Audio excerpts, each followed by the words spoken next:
In the second video about typological theorizing, I'm going to show you step by step in 6 steps how to develop a typological theory. And I'm going to use here a running example from some work I did with colleagues.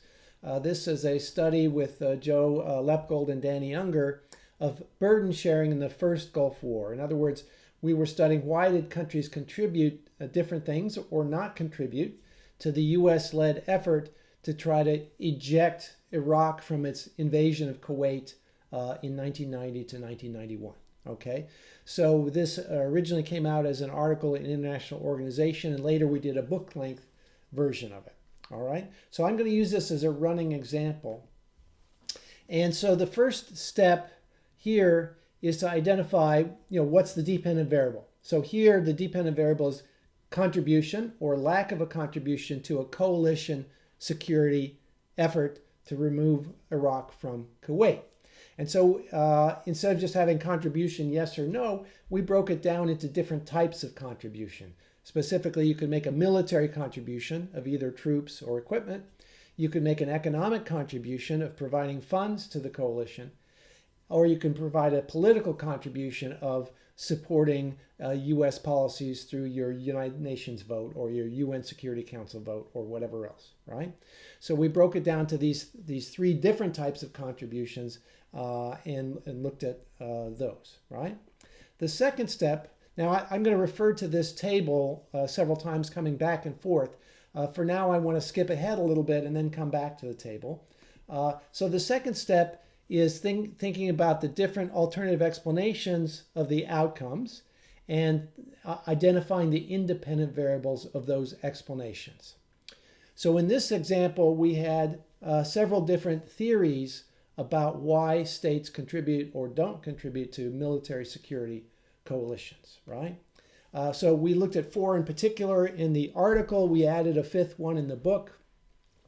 In the article, we had collective action theory, which is a well-known theory in a lot of different empirical and theoretical domains. And so according to collective action theory, alliance security is a public good. It's what we call non-rival and non-excludable. Non-rival means that if the United States joins the benefit of kicking Iraq out of Kuwait, it doesn't mean that anybody else enjoys that benefit any less if they want to see that outcome happen. They get to free ride in a sense. And it's non-excludable in that the United States can't prevent other actors from enjoying the benefit of Iraq's defeat, even if they don't contribute. So those 2 things lead to a temptation to free ride. Why should a country contribute if the United States is going to do it mostly on our own and there's other countries that are going to benefit whether they help or not? So most of collective action theory predicts a lot of free riding or the under provision of the public good, that it won't be created, it won't be provided, and that will be suboptimal. That even if there was a way that it would benefit all actors, if they would contribute and do it together, they might often not do it together because they try to free ride. So collective action theory was kind of the dominant theory in this literature at this time, because much of that literature on burden sharing focused on the NATO alliance and the puzzle of why the US spent a higher proportion of our GNP on military than even our NATO allies who were on the front lines facing the Soviet Union. And so a lot of this literature argued it was typical free riding, that the US as a big major power was providing a lot of the good by itself and others were to some degree free riding, when of course we still have this debate within NATO. So that's one theory that predicts that maybe a few powerful actors will provide the public good and there will be lots of free riding by other states. Now, one of the things that made this puzzle interesting is we already knew when we started the project that there was a lot of contributions from different countries. Countries gave 240,000 troops and $70 billion to the coalition. So there was a lot of not free riding. So we already knew that this explanation by itself was going to miss a lot of the story. And that's part of what makes this interesting, because we're pushing against a lot of the conventional wisdom in the alliance literature here. Okay, so that's one theory. A second theory builds on the work of Stephen Walt, and it's called balance of threat theory. This argues that states that feel more threatened would be more likely to contribute to the coalition. So states that feel threatened by Iraq's invasion of Kuwait, most obviously Kuwait itself or its government in exile, but also Saudi Arabia, which was just across the border from Iraq and Kuwait, perhaps some others in the region that bordered on Iraq, Turkey, Syria, and Iran, Iran had fought a very devastating war with Iraq. So the states that were most threatened by Iraq would be most likely to want to contribute to the coalition. And balance of threat takes into account geographic proximity. So the closer you are to the threat, the more threatening. And it also takes into account past history of conflict or cooperation and some other things like that. Now, so that predicts that the states that were closest to Iraq geographically or had a history of conflict were most likely to contribute to the coalition. And those that were very far distant or didn't have a history of conflict with Iraq would be very tempted to free ride. The third theory looks at domestic politics, and it argues that if public opinion is very much against a contribution is unlikely unless the state or the government is strong enough to just push aside public opinion and contribute anyway.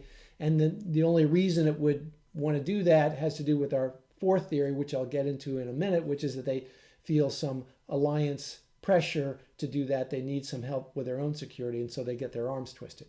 But domestic politics also has to do with the governing coalition and bureaucratic politics within it. So does public opinion favor a contribution, yes or no? Does the state apparatus, the foreign ministry, the defense ministry, and so on, do they favor a contribution, yes or no? We tend to argue in our theory that the incumbent government will be more favorable towards a contribution because they will feel international pressure from the alliance leader, whereas the opposition party, especially in a democracy, will be arguing for free riding because they want to be popular with the voters in the next election. Okay, the fourth theory is the alliance security dilemma. And this argument is that countries are caught on the horns of a dilemma. On the one hand, they're tempted to free ride and not contribute to a coalition security alliance. But if they do that, then they may be abandoned next time around. If they don't help their ally this time, their ally will not help them when they need help in the future. So that's one horn of the dilemma, is the fear of abandonment. And the other is the fear of entrapment.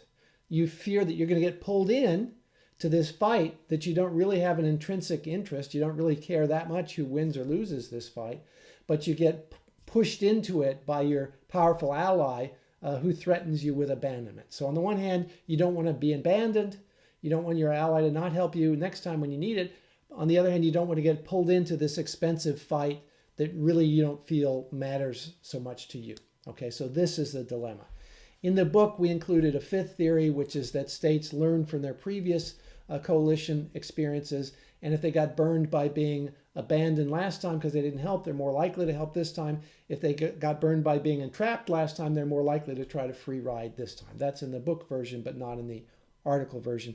For the present exercise, I'll set aside that theory just to keep it a little bit more simple. Okay, so let's go back to our table here. And so here we see that the different theories, the four theories I've given you, are arrayed as columns in the table, which is a typical way to do it. Now notice also I've simplified this a lot, where instead of showing all of the variables that go into collective action theory or balance of threat theory, I've just made a yes or no depending on whether that theory by itself would in isolation would predict a contribution to the coalition or no contribution to the coalition. So balance of threat theory, for example, has to do with proximity, past threat, and so on.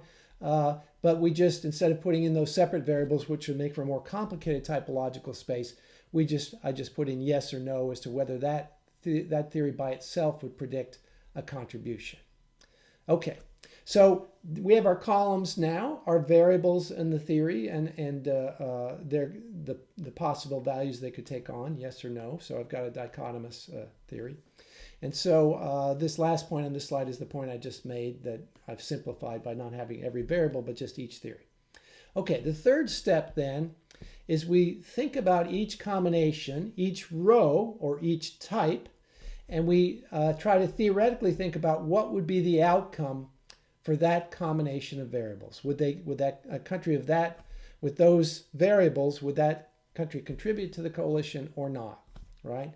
And for some combinations, that's obvious or even overdetermined. For others, it's not. So if we go back to the table here, some are overdetermined. So let's ignore for the minute the left-hand column of the particular countries and just focus on the combinations of the yeses and nos. So if, at top row, every coding is a yes. So in the view of every one of these theories, we expect a contribution. And so we would be very surprised if there was not a contribution.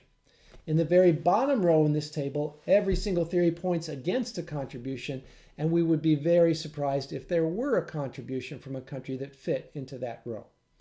Now with other rows, it's not very obvious. It doesn't have to do with the numbers of yeses or nos. It has to do with how the yeses or nos functionally relate to each other given the different theories. So let's look at that second row.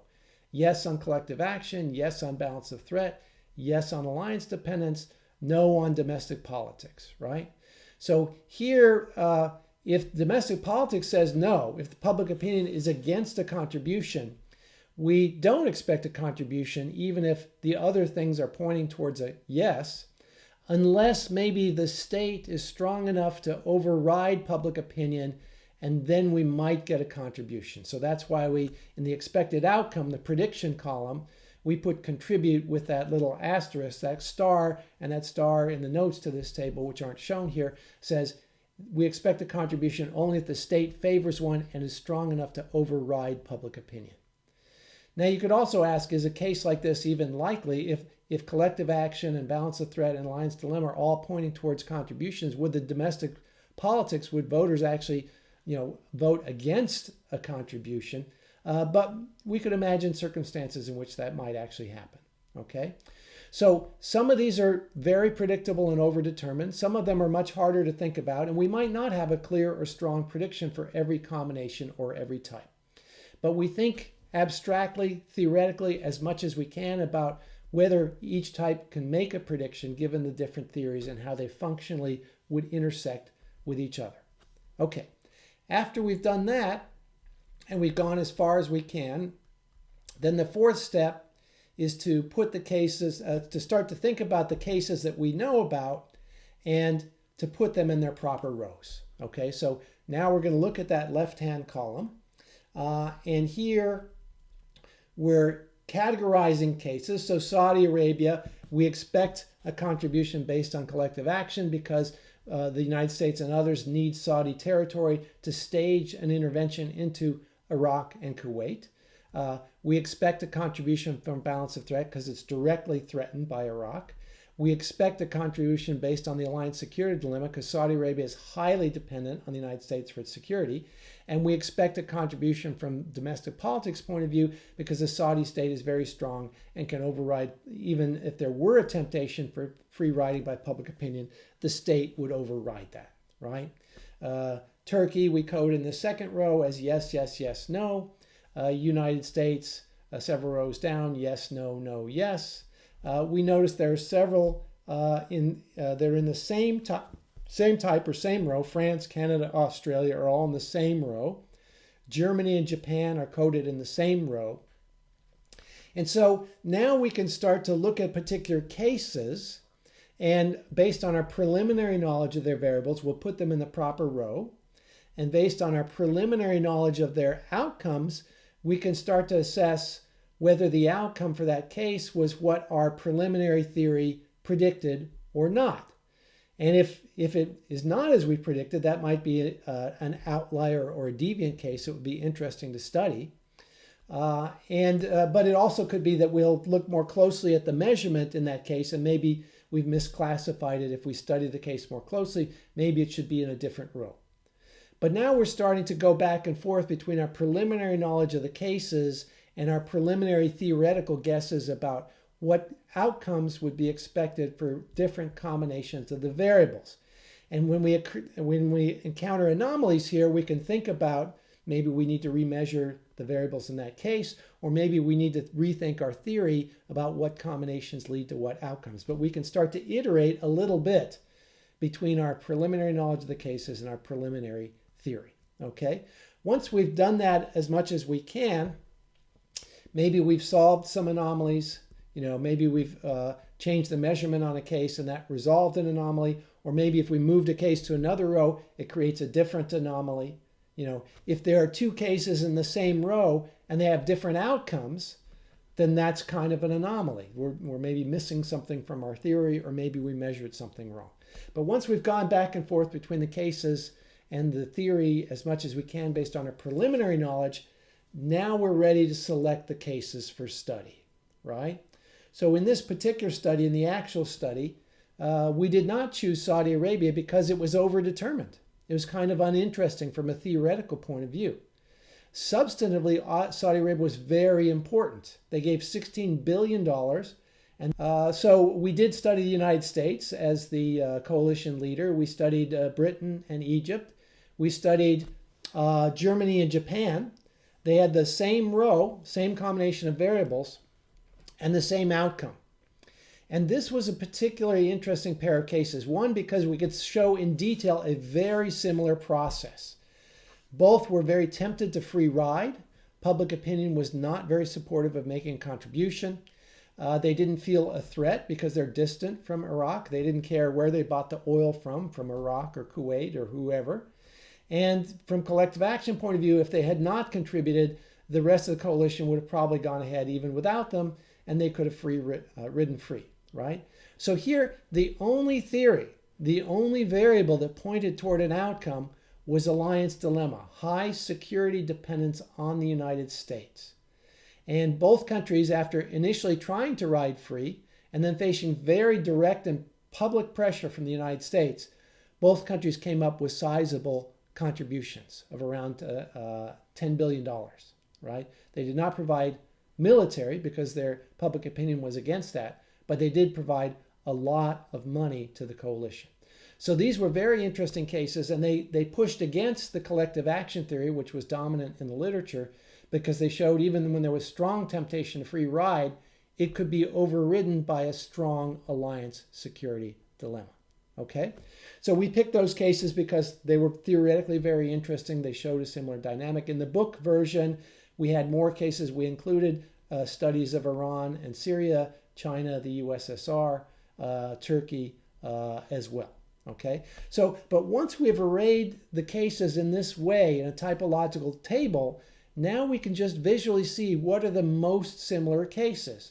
Those would be cases that they differ in only one of the independent variables, and we can just see what cases those are. Saudi Arabia and Turkey differ only in the domestic politics variable. Turkey was somewhat more democratic, right? And its public opinion was not so enthusiastic about a contribution, right?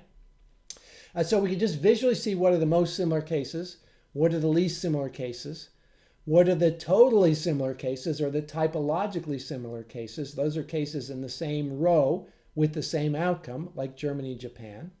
And we can just see the anomalies, the cases that do not have the predicted outcome. And so this can lead us directly into case selection for the purpose of process tracing.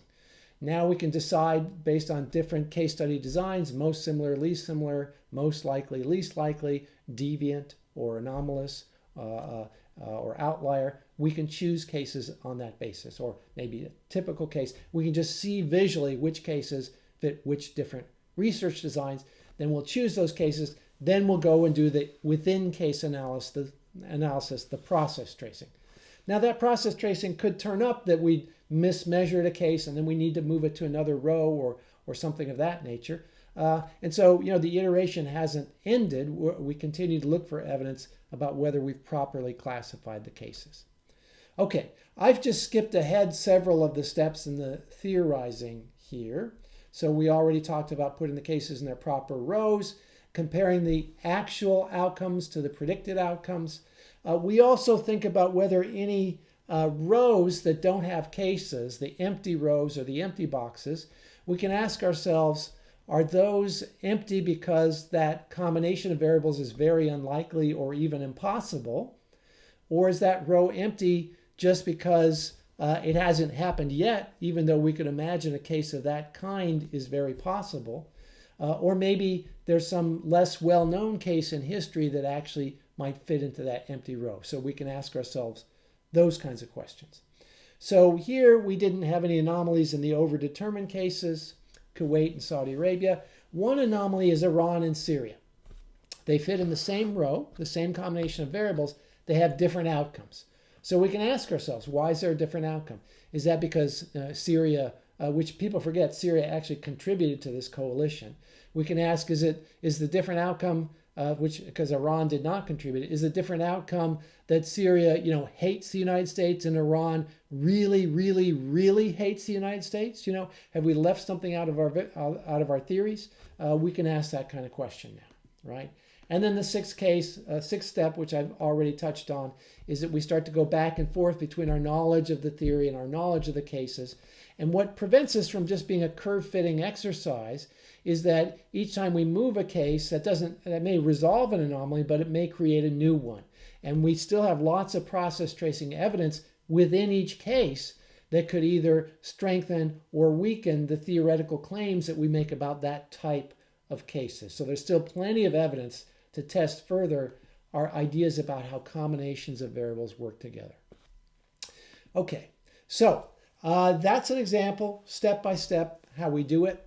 As you see, the space, the combinations can get pretty complicated. It's exponential. If we have 3 dichotomous independent variables, there are 8 combinations, 2 times 2 times 2. If we have 3 trichotomous variables, we have 27 combinations, 3 times 3 times 3. If we have 5 dichotomous variables, we have 2, 4, 8, 16, 32 combinations. So sometimes I've had students start off and they'll come back, and they'll have 256 combinations, right? So it's kind of like the stages of grief. There's a predictable progression for students who encounter typological theorizing. The first step is like, what is a typological theory? I've explained that already. The second step is, how do I start to build one? I've just walked you through that. The third step is, oh my God, I've got 256 rows in my typology. I can't even begin to wrap my head around that. The fourth step, which I'm going to show you here, is let's try to simplify that space. And then hopefully the next step is, okay, I've simplified the typological space.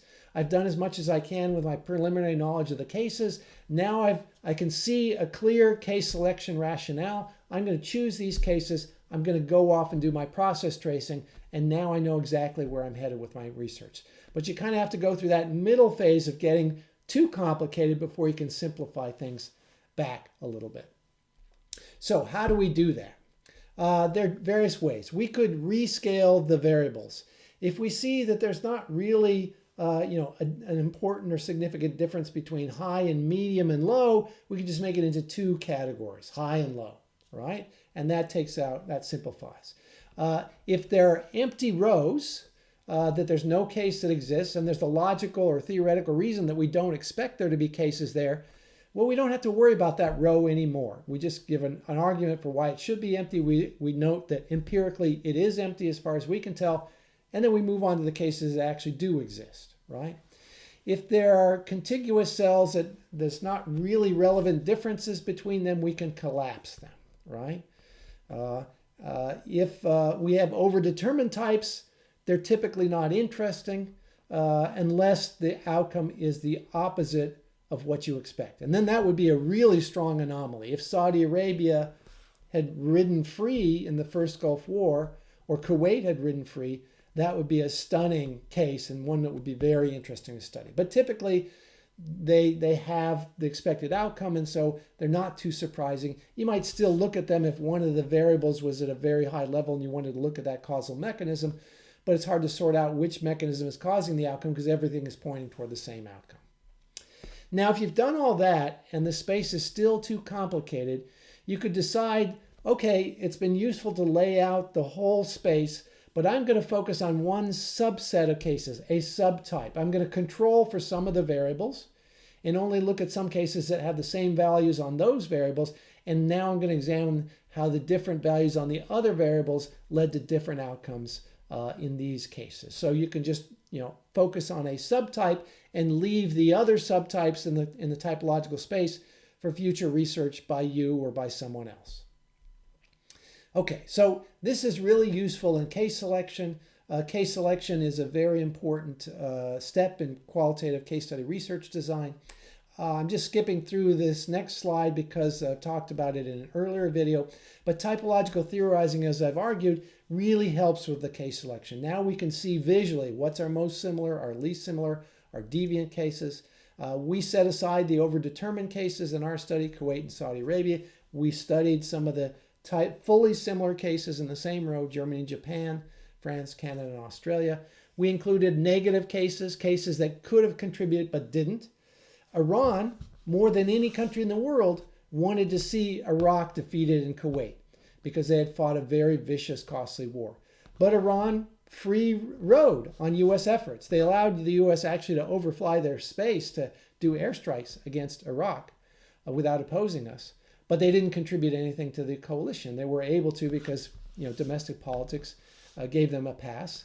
And they were not part of the U.S. security structure, and so the U.S. couldn't really put pressure on them to contribute, so they free rode. The China and the USSR were negative cases, except they did make some minor political contribution in not vetoing U.S. plans on the UN Security Council. So we did some fully similar case comparisons of Germany, Japan, China, and the USSR. So once we developed that table, the case selection was pretty straightforward. Okay, so just let me summarize the costs and benefits of typological theorizing and then introduce the exercises for this segment. Typological theorizing helps us address all kinds of complexity. We can bring in ands and ors, two-stage theories, necessity sufficiency, nonlinearity, path dependency, whatever you want, you can bring it into your typological theory. It helps a lot with case selection. It gives a strong basis for policy-relevant comparisons. If cases are in the same row, let's say some historical cases are in the same row as a current case that policymakers are struggling with, well, those are the historical cases you want to look at to draw some lessons for current policy. Typological theories also accumulate. You can build them over time. Different researchers can contribute in different projects. You can add variables to it. You can look at different subtypes in the typological space. And so it's not just, separate studies one at a time. You can build a whole research program, and I'll show you through the examples and exercises how we might build further on our own research on alliance burden sharing. The downsides, typological theories are themselves very complex, or can be. I've had students who submitted articles using a typological theory, and some of the reviewers said at the journal, oh, this is just too complicated. They didn't say, oh, well, here's a way to have as good a prediction of the outcome with a simpler theory, or here's a way to predict as much with a simpler theory. They just said this is on its face too complicated. Well, to me, that's not a legitimate criticism. I mean, it kept those articles out of those journals. They went on to other excellent journals where they didn't encounter such narrow-minded reviewers. Most of the typological theories you will see in the literature are simple 2x2 typologies. I want to get you to think much more broadly about much more complicated typologies that get you a lot closer to understanding the complicated relationships in social life. So you'll still run into those reviewers who don't understand that or are resistant to it, but I think that's the way that our theorizing needs to move forward. Peter Hall, who's a wonderful scholar at Harvard, has argued that our ideas and our theories, our epistemology of complexity has sort of outrun a lot of our theorizing. And one way to catch up to our complicated notions about epistemology is to allow for more complexity in typological theorizing. The other challenge here is that when you just visually array the cases in a typological table and you're using somewhat crude nominal variables that are dichotomous or trichotomous, then you may understand that the underlying variable is actually more continuous, and a case that's on the high end of medium may be closer to a high category than it is to a low end of medium. And so we have to ask, where do we draw the partition between high and medium and low? And maybe we have a theoretical reason for putting it at a certain place. Or maybe we just look at how the cases cluster and say, well, it looks like the partition is there, right? So in the literature on democracy, for example, there's an argument that above a certain GNP per capita, democracies tend to be stable, and below that, they're not stable. Well, there's no reason that there might be good theoretical reason to believe that there is some point at which countries become more stable when they reach a certain GNP per capita. But there's no reason to think that that should be exactly at $6,492. So if we observe the cases below that tend to fall out of democracy and the cases above that don't, we'll say, well, just empirically, we think this is where the partition is. Now, maybe later a case arises in history that says, oops, we got it wrong. Actually, here's a case with higher GDP that fell back into non-democracy, so we're going to have to move the partition. Right? So that can happen, and this is part of that interplay between prior theorizing and actual empirical evidence. Okay, so those are some of the pros and cons. Let me introduce then a couple exercises. First, if you take our theory, our typological theory with the 4 constituent theories in it that I mentioned, collective action, balance of threat, domestic politics, alliance security, and you look at data from subsequent burden sharing coalitions, UNPROFOR and I4 are the coalitions that went into the former Yugoslavia during the Balkan crises of the early 1990s to intervene in the conflict between the Muslims and the Serbs. If we look at the coalition that the U.S. led in Afghanistan after 2001, if we look at the coalition that the U.S. led into Iraq after 2003, what does our theory get right? What does it explain well about contributions to those coalitions? What are some anomalies for our theory? What are some new variables or theories that we might add into our theory? What are some new questions or puzzles that we might ask about given the evidence from these cases? Okay, so these next slides just give the numbers from those cases. So with each one, whether you're doing it by yourself or with a group, take a look at the data here. Take a look at the numbers. On the left, we have I4. This is the implementation force that went in to enforce the peace agreement after the U.S. Brokered a peace deal between the Muslims and the Serbs at Dayton, Ohio. That's the I4 is the implementation force. The earlier force is UNPROFOR, the UN Protection Force. That was a UN effort. I4 was a NATO effort. UNPROFOR is a United Nations effort. And you'll see that the United States was in I4. It's not a member of UNPROFOR. So look at those numbers and ask yourself, what did our theories get right about, what did our typological theory get right about predicting and understanding why some countries gave and others did not?